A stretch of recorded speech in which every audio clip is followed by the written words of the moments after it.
Doctors have become the latest professionals to tackle gang crime in the capital. Teenagers who repeatedly arrive at St Thomas's Hospital in central London with injuries from fights are being offered immediate support from youth workers after treatment.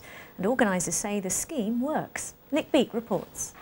They rampage through London streets, and now many of them have been moving through the courts, accused of looting and arson, some of them barely teenagers. The Prime Minister quickly said that gangs had been a big factor behind the London riots and that stamping them out should be a new national priority. But here at St Thomas's Hospital, they say they're already succeeding in prizing away vulnerable young Londoners from a life of gangs. Sister Caroline McKenna treats some of the terrible injuries teenagers arrive with. She wants to break the cycle of the same faces coming back to A&E time and again.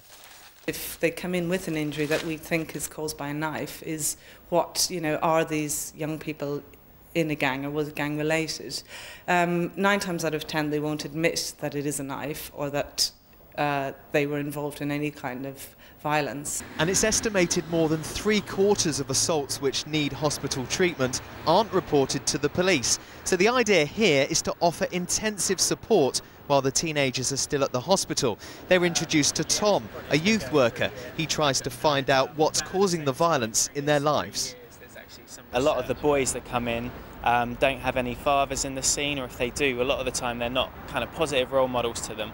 And so actually to have someone that they can meet up with and talk to and mentor and have that support can make a big difference to them. Independent researchers at Kingston University have been looking at the impact of the project.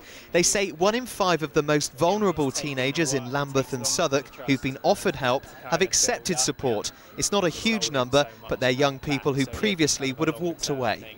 These young people are coming in after a really serious incident, maybe it's a stabbing, and they're thinking, actually, do I want to go down this route of violence or do I want to get out of it? So it's quite a key intervention moment. As debate rages about the role of gangs in this summer's violence, this is an approach that's set to be copied across the capital. Nick Beak, BBC London News. Still to come before 7.